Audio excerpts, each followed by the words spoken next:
This year, they team up again in the boxing drama $1 Million Baby, and here is the trailer.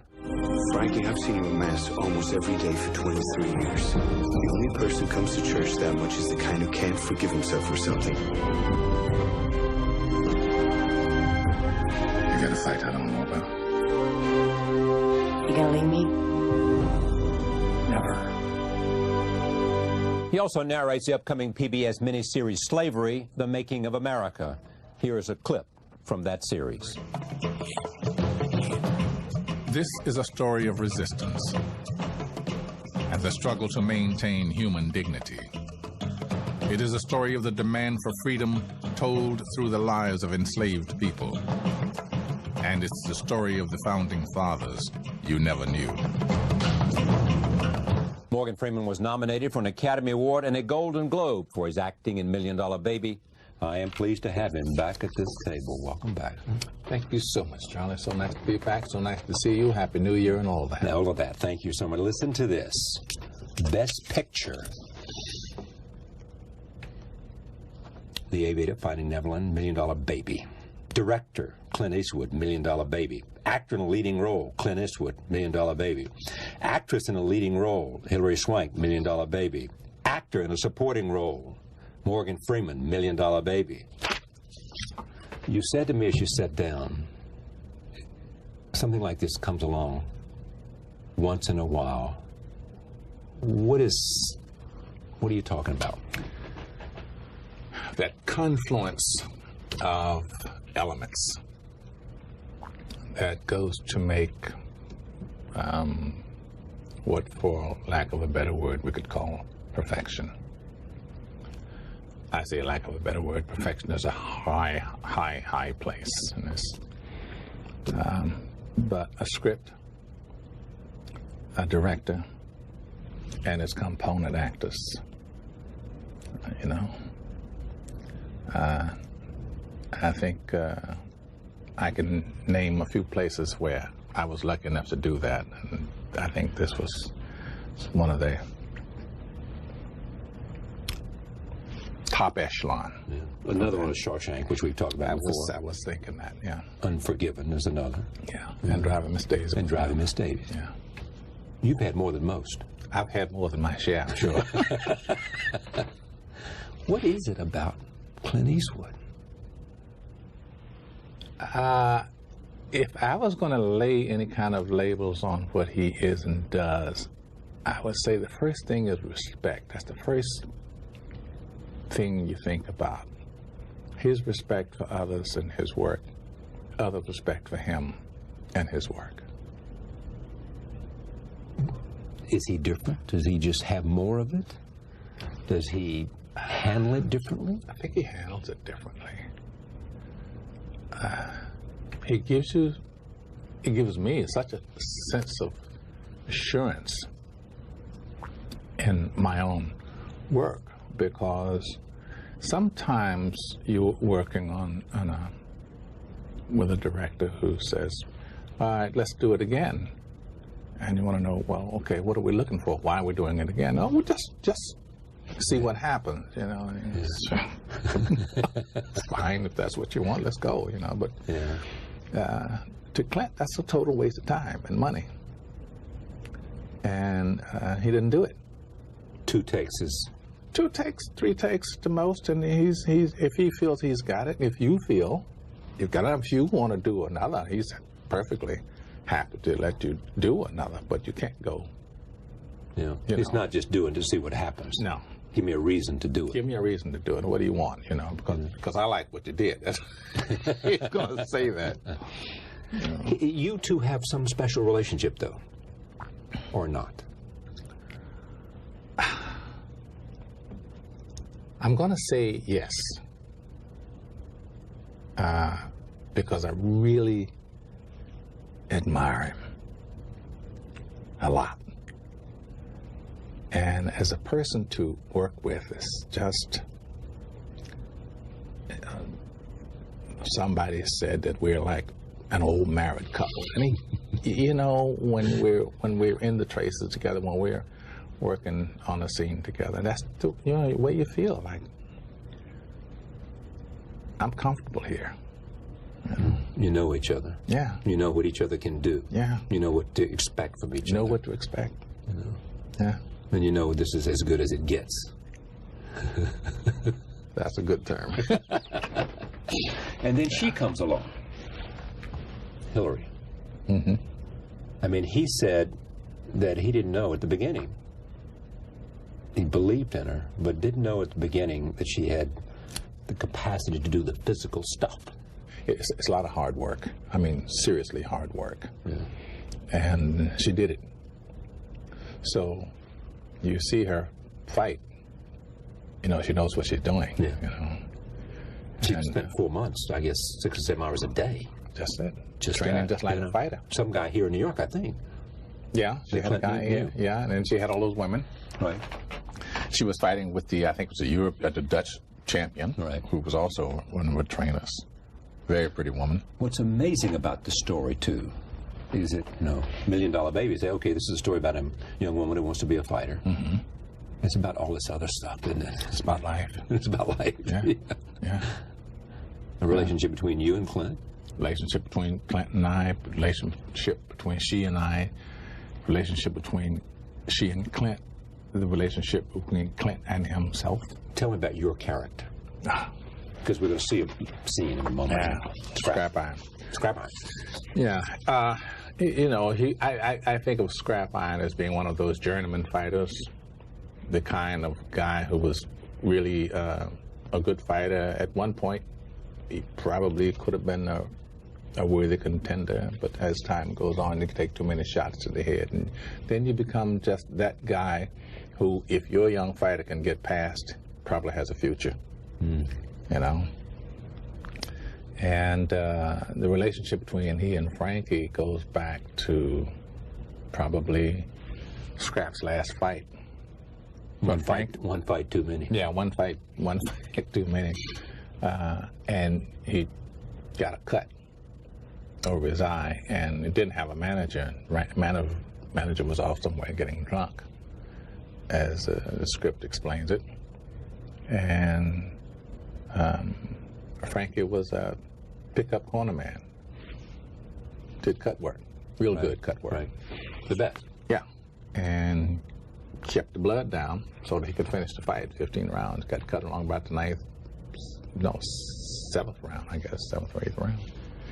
Kept the blood back until the 15th round, but in so doing, lost the eye.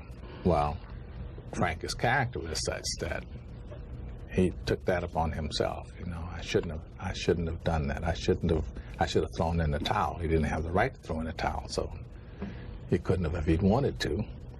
But for their entire relationship, Scrap knows that Frankie blames himself for that. Scrap doesn't blame him, but he knows Frankie does blame himself. Exactly. Yeah. Because it was Scrap who was begging him to do it. I asked Clint about this. The narration, which is Scrap is the narrator for this story, tells Clint's story. Clint's relationship with his daughter. Yeah. He writes her every week, and she never writes answers. back. Yeah. Never answers. Right. For reasons we don't quite know. Right. She could be dead. Who knows? We don't know. Yeah. But the letters come back, Yeah, they come back. and that's part of the story. Yeah. And he keeps writing them. Yeah, every week. I mean, he's got lots of guilt going on, this boy. Frankie. It's a really deep and meaningful part of the story Yeah. that this man's trying to work out in his life. You know, just. And Why- he is such an actor. He so immerses himself in that. It's hard to believe because, the audience has such a habit of accepting you in a role and wanting you to stay there. Dirty Harry. You mean Dirty Harry and all that? Yeah. But that's his genius. That's his genius. Whatever it is, he's evolved out of everything. Yeah. From spaghetti western to Dirty Harry to, always refusing to be defined by what he just did Totally. and reaching out to do something. And now everybody believes this is amazing. Well, it's true about you too. But everybody believes he's doing his best work ever in his life. Some of it. Yeah, some of it. I mean, Unforgiven was just 10 years ago. Yeah. Then Mystic River as a director. And now this. Well, I mean, I could go all the way, take them all the way back to play Misty. Yeah, well, that was Tightrope. You know, Yeah. Play Misty was important for him because his first directorial effort, right? It was his first directorial effort, and he was coming out of that, breaking that mold of the man with no name who would play Misty for me, playing a very vulnerable person. You know, I mean, he's never been scared of vulnerability. No, and as an actor, that's your biggest plus. Wait, to be able to give vulnerability, you have to give it up. To give it up. Yeah, just that's the only way you can really do it is to be vulnerable. Yeah, but some can't do that. Unfortunately. All right, here is where you got to understand this: is that part of this dialogue too is that Frankie has his flaws, played by Clint, who is the trainer. His flaw includes the fact that he holds on to some of the fighters he manages too long, doesn't give them the early title shot that they ought to take. Back to that guilt factor. About you. Yeah. And so they leave him. They have to, if they're going to keep moving. Yeah. But there's also beyond guilt factor, this relationship. I mean, he basically listens to you, too. Doesn't necessarily, you don't see him agreeing with you, but it is about him, his character. Mm-hmm. He absorbs what Scrap tells him. He absorbs it. What do old married people do? There's a respect, because they've been through that much. Right. You know, we've been this far, darling. They bicker. And then one of them is listening. Yeah. But they bicker even though they take it seriously. Roll tape. This is the first thing you'll see between Morgan and Clint. Here it is. Mickey's got the connections. Why ain't about connections, Frank? It's about you not believing in him. Well, I found him. I stuck with him for 8 years. How's that for not believing in him? You could have got him a title fight 2 years ago. Hell, he knew that. I'm amazed he stayed around this long. Yeah, well, getting there and taking home the belt are two different things. What was I supposed to do? Just put him in over his head? Not protect him? The other thing is that line about, I had my chance. Mm-hmm. And this is also about her. She just wants her chance. Just give me my shot. You know? Let the chips fall where they may after that. Yeah. I mean, a lot of people feel that way. If I have my shot, win, lose, or draw, have my shot. Right. You know? Right. I don't have any more complaints. Exactly. Yeah. Just don't keep me from having my shot.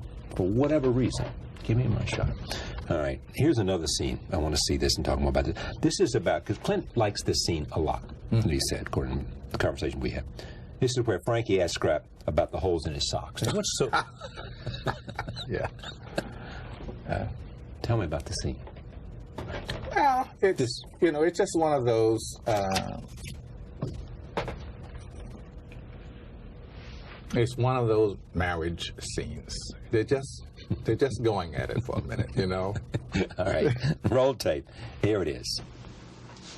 You got big holes in your socks.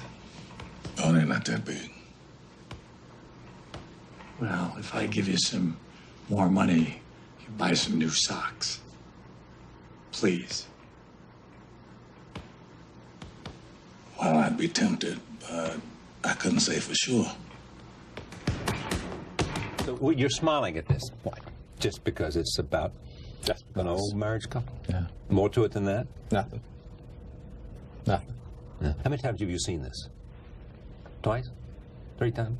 The movie? Yeah. Once. Once? Yeah. Is that about the way you do it? Yeah. You look at it once? And did it look differently than the way it felt when you were making it? No. No, it's a movie you made. Yeah, it's a movie we made. Because he doesn't shoot that many scenes. He didn't have that much to choose from. Exactly. You know, that's right. At your place, how do you prepare? I mean, where you're at now, did you want to know anything that wasn't in the script? No. No, I get asked that question a lot. How did you prepare for the role? And my answer is pretty stock. I read the script. Right, that's why I said it. Yeah. Because there isn't a whole lot to... I mean, if you're going to play somebody who is extant, some living person, then you've got to learn who they are. Mannerisms, look, all of that. You want to get it down to... Jamie Foxx, Ray Charles. There you go. Right. But if you're creating a character, you don't have to worry about it. You don't have to worry about it. You don't have to create it, I mean. Nobody knows but you. The writer knows. Yeah, well, right, but he gives it to you. But he's done it. Yeah, he's done all the work. Yeah. So you just channel it. Yeah, but there's the other end of that, which you know. I mean, what do I know? It is this notion that the writer or the director knows the reason he hired you is you'll Hopefully. take it off the page. Yes.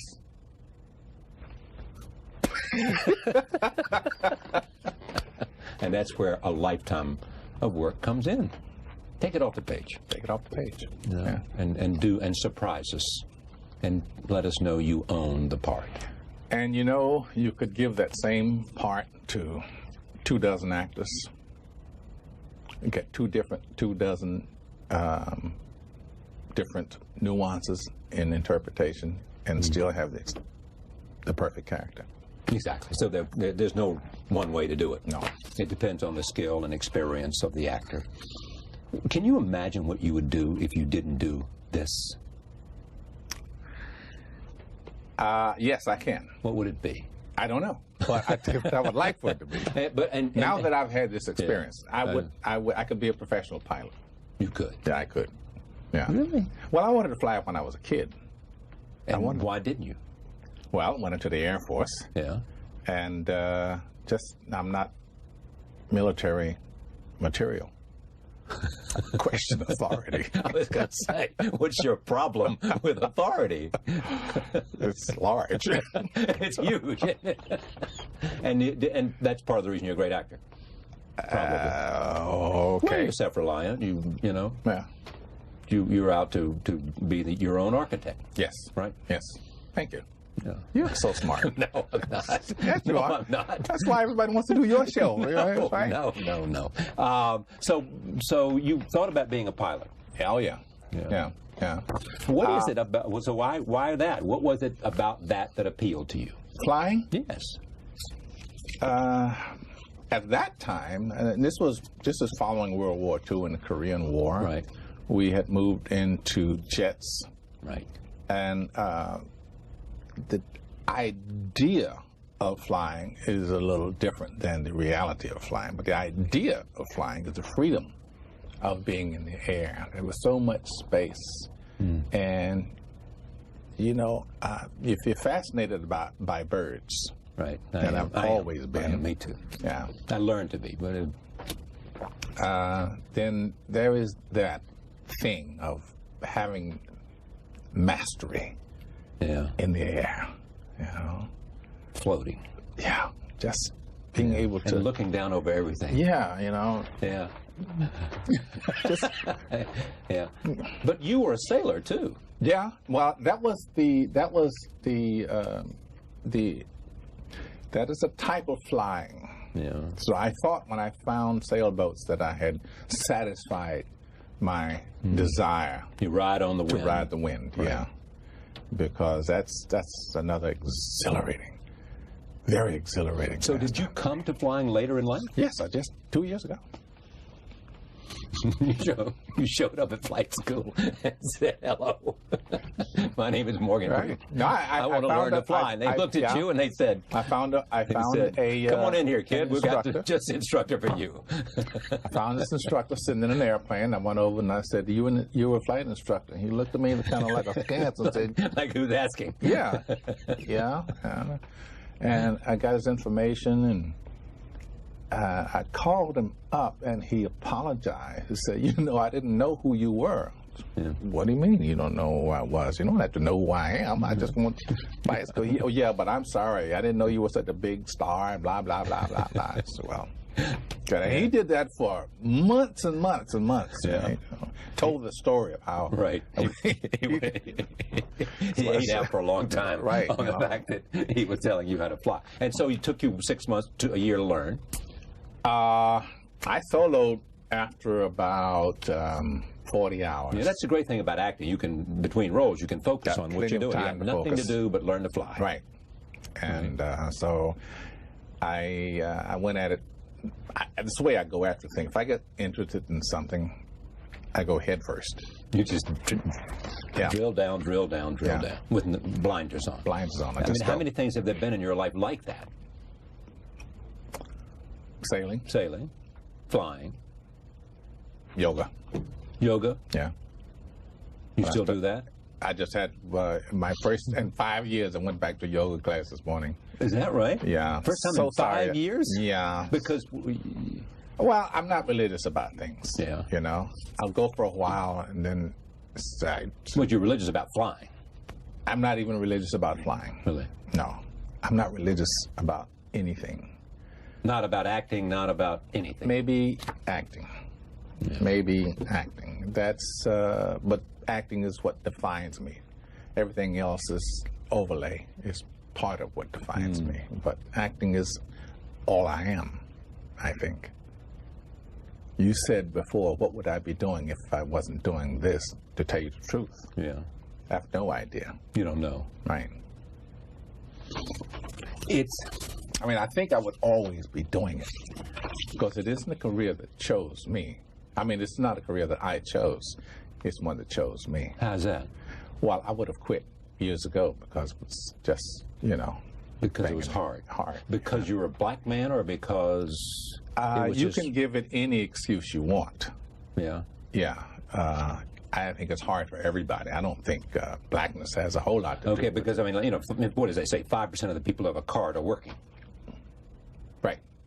There it is. Now, back in 1961 or 2, I remember reading about these percentages. Yeah. Like 5% of the actors who have Screen Actors Guild membership are working. The rest are looking for work. And out of that, black actors, the percentage is even lower. And it's just part of this was given to me as a reason not to. Somebody told you not to? Or you told yourself? Well, no, you're just given this information as an eye-opener, you know. What you're going for is really, really difficult. It's like climbing Everest, you know. Only a few are going to get there. I don't know whether it just makes you tougher and more determined if somebody tells you that. And so I don't necessarily instantly blame those people who say, look, you know, you're not going to do this because the odds are against you and you're not this and you're not that. You know, whether but they tell you, they may be giving you incentive. I mean, how many people in this, we're talking about this film. We are talking about this film. You know, right. Hillary, you're already 32 years Maggie, old. Right. 32 years old, never fought in her life. And you want to be a fighter, you should have started when you were like 16 or 17 years old training. And now, there's a reality about that. There's a real reality about that, serious reality about that. But those of us who are going to overcome are going to overcome it. Yeah. Whatever it is. Mostly it's yourself. Doubts, fears, insecurities. Yeah. You know, I had a lot of those because you're going at it and you're going at it and you're going at it and you're going at it and you don't see the results. You don't see anything coming back. You don't see any. And then every now and then, something comes along just when you're ready to fall off the edge of the cliff. Yeah. Something straightens you back up, and you know you'll keep going. it's like golf, and you're just about ready to give up on the game. Right. You get a perfect drive. Exactly. It's a little bit like this. Exactly. Well, I mean, there's hope, you know. I mean, just when I was ready to give up, Hillary tells a story of the fact that she had just been fired. Somebody said, you know, this is not for you from a job. And she thought, oh my God. And then 4 months later, along comes Boys Don't Cry. You know, and all of a sudden her life has changed. Yeah. What changed it for you?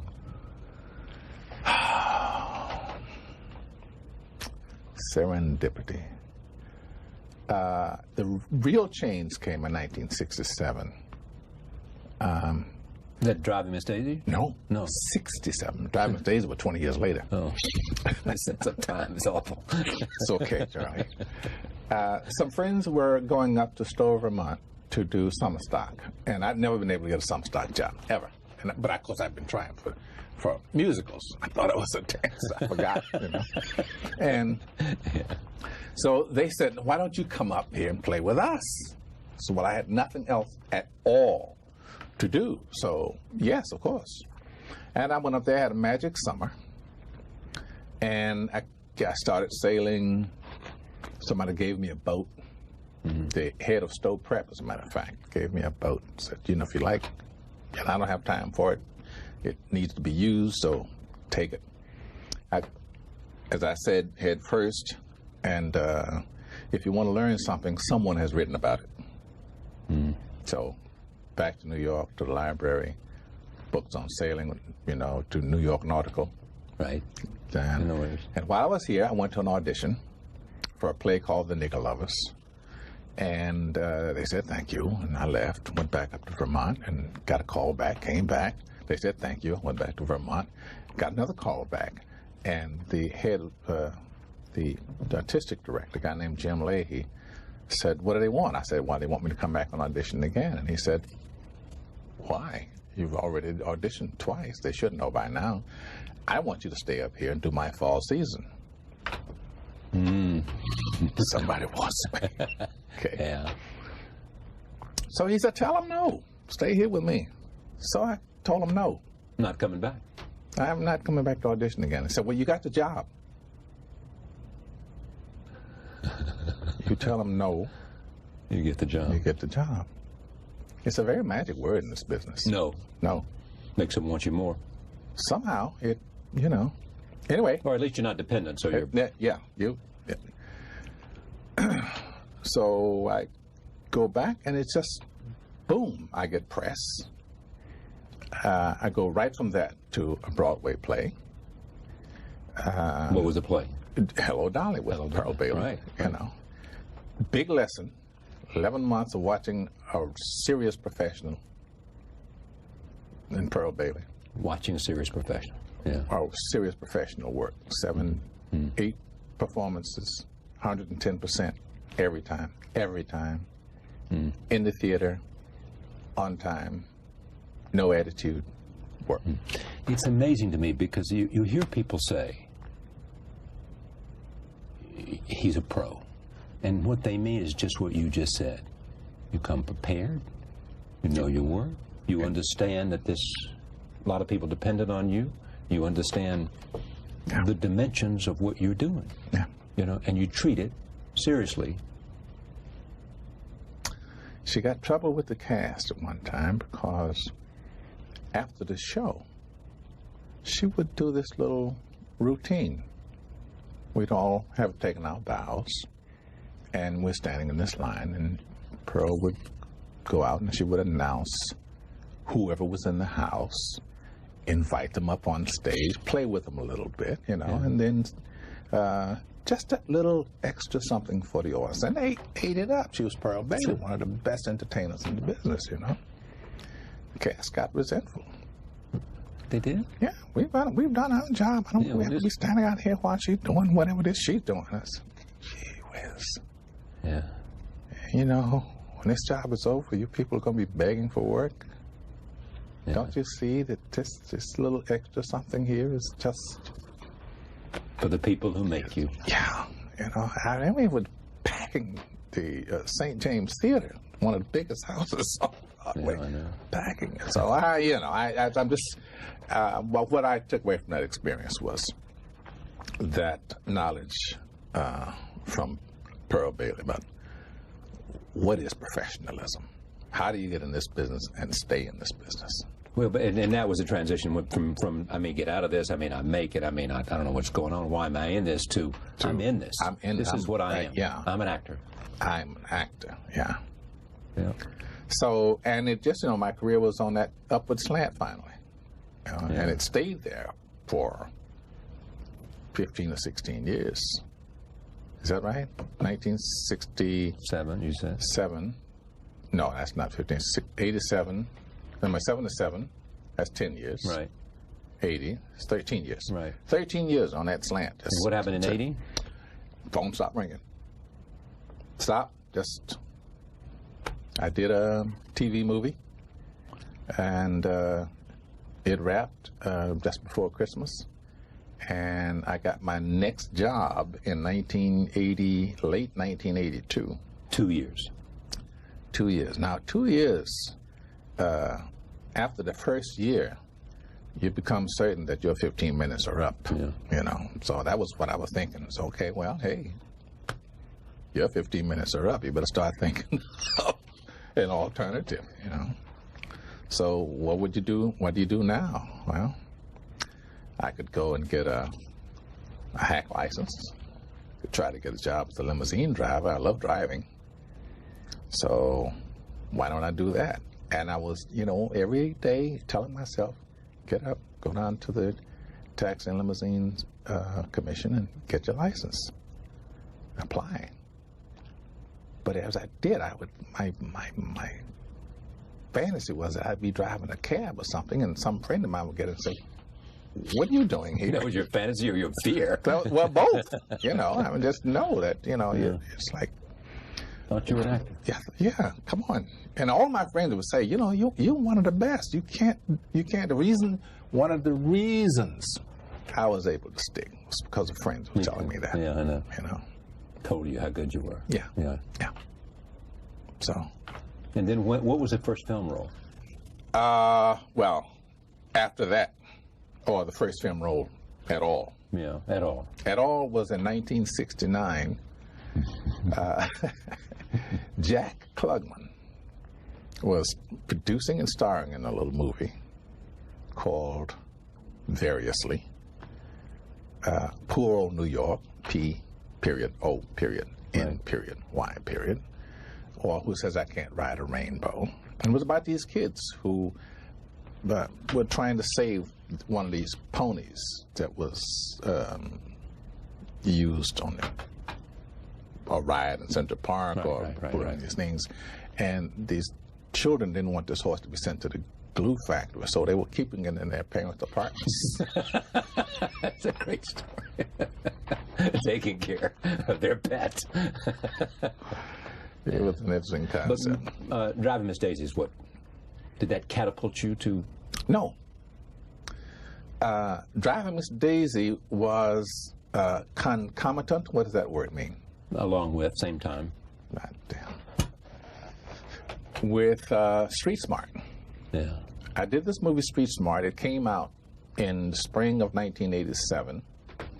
I was off Broadway in the spring of 1987 with Driving Miss Daisy. So on the one hand, there's this movie with this really violent pimp. And on the other hand, there's this stage play with this wonderful old man. And so that was it. And so everybody saw. Everybody saw. Saw the range right there. Yeah. Yeah. And today, you have all the work you need. No. You don't? No.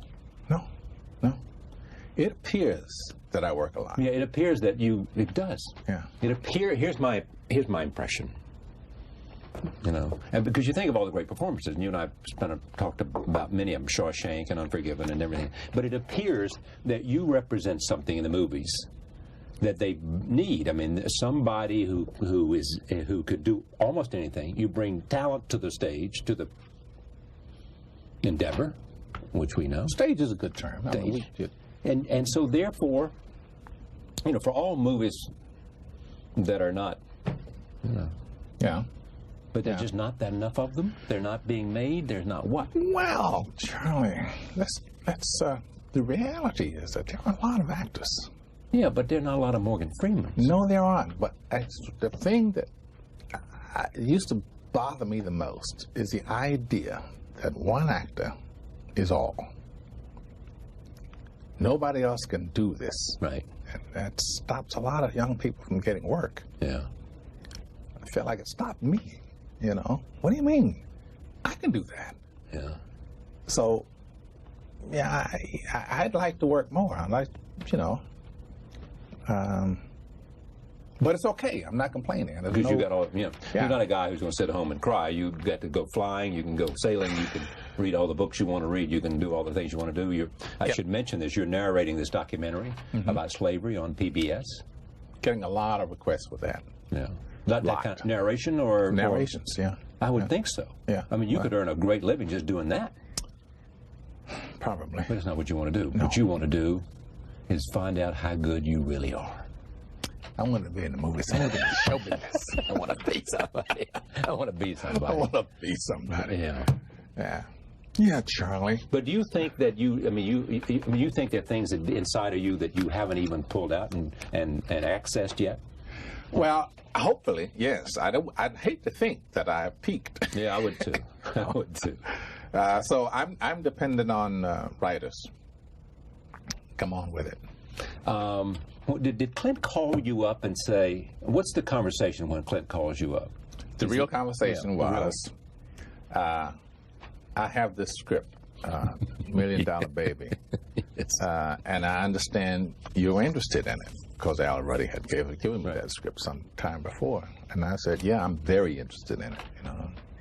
He said, well, I'm getting ready to read it, so now I know that you're interested in it, I'm definitely going to go at it.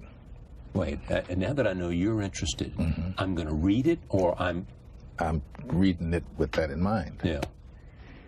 And he did. And he called back. I mean, he's 2/3 of the way there. Yeah. If you are on, he's 2/3 of the way there. That's the impression he gave me. That, you know, you know where my ego goes behind that, you know. It's like, and but do you like the script because you like the relationship between the characters? I love the script for all of that. The relationship between those characters. Maggie is just, you know, incredible opportunity for some actors.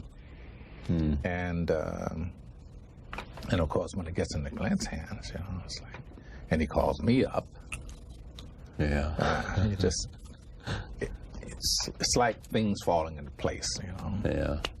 I want to see you with Maggie, with Hilary Swank. Here it is, in which she tells him about how Frankie wished he'd stopped the fight in which you lost your eye, which you talked about earlier. It's a great moment. Roll tape. I go 15 rounds. Lose by decision.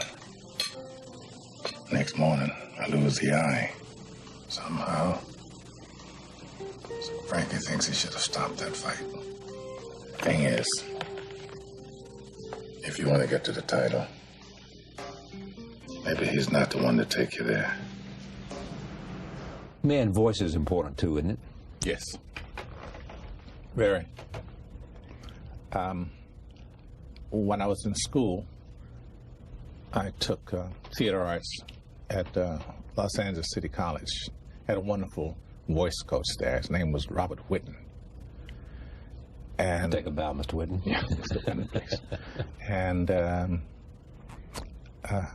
I took voice and diction and voice development. And he lays such a nice foundation for you. And then, of course, when you get to New York and you start working on stage, it's always you're working voice-wise, because in a large theater, you really have to be able to speak from here all the way back there without yelling. Yeah, leaving it conversational. And that all it takes is practice and know-how, you know. You want to come back and do any stage work? No. Are you sure? It took me a few years to get admit it, you know. To admit it, that you really didn't want to do that. Yeah. That making movies is... All my life is what I wanted to do was make movies. Yeah. All my life. Ever since I first realized that somebody told me that I was a natural at this, I wanted to be in the movies. Are you a natural, you think? Yeah. What does that mean? Means I'm intuitive. Me too. I know what you mean. Yeah. Just instinctively know. Yes. You don't need to have somebody say everything to you. You don't have to go read it in a book. No. Part of it. You match the instruction with... the books that I have read, most of the one, of course, you know, you adopt what agrees with your thinking, you know. Yeah. And Bobby Lewis's book, I read years ago, called An Actor Prepares. You just read about how different accomplished actors of the period went about working. How do you prepare for a role? You know, so I get asked a lot, how do you prepare? What do you do? Well, as I say, first, it's just not on the script. Can't get it. You know what I think? I mean, I think that somehow understanding what an actor understands would be great benefit to all of us. Not only because you'd appreciate what happens on film, on a stage more, but to genuinely appreciate it, because I think most of us just enjoy a performance. We don't know exactly what goes in, and that's fine. Yes, you know, we don't need to know what goes into being a great violinist or whatever, or a great painter, but we could look at the art and say, I like that. It just appeals to my eye. It appeals to me. I like the feeling of it. You know, same thing about an actor's craft, too. But there is a thing about, I would think almost as good as psychiatry, is to be able to access who you are, and to be able to express yourself, and to be able to be in touch with who you are would serve you in every way. Oh, immensely, I think. Just immensely. And I never thought of that in those terms, Charlie, that part of the game is being in touch with who you are.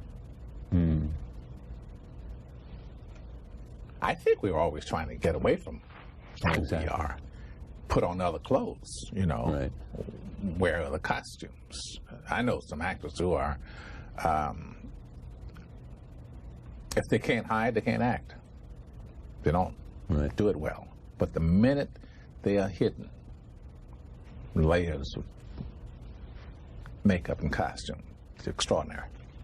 They can do it. They can do it, yeah. And there's some people talk about needing to find something, clothes, shoes, a walk. All of us need that. I think all of us, well, maybe not. I think Jack Nicholson could probably do it naked. but I don't. Well, we've seen that too. Actually, remember that movie he just made? Yeah. In the back scene. Yeah. Go ahead. I find that there is something about the costume or the makeup that will like stamp the character for me. A hat, pair of shoes, Right. something. What was it in Scrap? Anything? The hat. Hat. Yeah, and a haircut. And cut my hair off, and it's thinning out up here. So if you cut it short, I look like I've got male pattern baldness. So I look really bald up there. So it was perfect. You know, I was at we cut my hair, and I looked at it and said, "There's a guy. There he is." You saw him. I saw him. You know, and so you could get inside him. I could walk around in his shoes easy. Yeah. Now, what are you doing after this? Are you making? I know Clint's going to do this movie about. I think it's Iwo Jima. I think. Yeah, it is. It's Iwo Jima. He's doing this. And I don't have a job yet. But are you interested in? I thought there was some question about you in some movie about World War II or something. I'm producing that.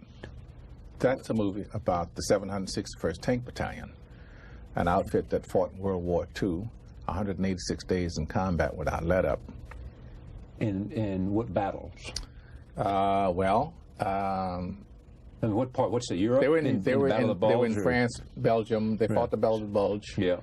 And they were the first group to the Rhine River. Oh yeah. Oh yeah. Which was a big accomplishment. Everybody was trying to get to the Rhine first. Well, because they were the tip of the spear. Yeah. Third Army. Did you see Pat? Yeah, of course I did. Do you remember when they found out that the 101st was surrounded after the breakout, the Battle of the Bulge? Right. And he was sitting in a staff meeting, Pat, and say, "My guys, I can do it. My guys will march 100 miles and fight a battle." Part of that group was the. Now, was this a story you wanted to do? I mean, how did you come upon it? Yeah. Well, and what is it about this group? I stumble on these things, you know. Like so many of the stories about black involvement in the wars in this country have not been told. Yeah, you're just beginning to do it. Just beginning to do it, and which is fine because it's probably my time. You know. Yeah. It was said, "Morgan, this is what you were meant to do. You were meant to tell these stories." So, fine. So you have gone. This is going to happen. This is going to happen. You're not going to appear in it. You're just going to produce it. Yeah, it's was a young man's game. Right. You know? Right. Yeah, but we have it set up with DreamWorks. They're writing it. Do you want to direct? Or smaller?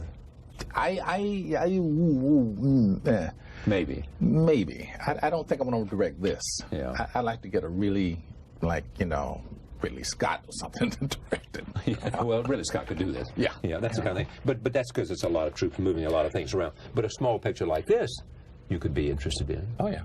I could. And I directed, and I loved it. But I'm basically lazy. Directing is a long-term engagement in one project. You're basically lazy? Basically, I'm lazy. But what do you call, I mean, if you're lazy, why do you go up and fly? If you're lazy, why do you... I don't mind learning something new, you know. I mean, and I travel a lot, and I love travel. I mean, lazy, that's not work. As honest as you are, tell me what it means to have this nomination, Oscar nomination. It's the same as getting a good review. Someone saying, you did really good work. Yeah. You know, that's as far as it can go. Now what they're saying is that we have now narrowed the season down to 5 outstanding performances by a lead actor, actress, supporting actress, movie. After that, it's arbitrary as far as I'm concerned, because there's no way to be best. Once you get nominated, they said.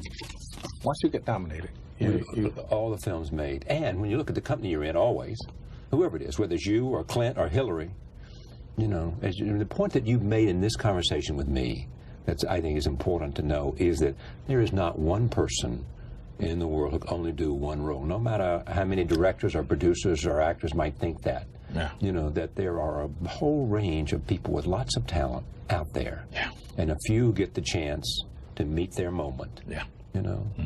And if you get 5 of those in a career, it's amazing. Oh heavens! You know, you're walking in gold. Yeah. Yeah. That's I absolutely have no complaint. I'm amazed at the luck that I've had in terms of that. You know, getting these roles in these movies. Have a chance to take a shot, as he said. I had a chance.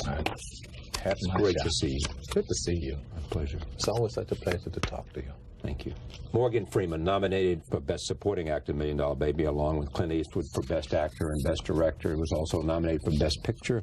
Hilary Swank was nominated for Best Actress. We'll see you next time.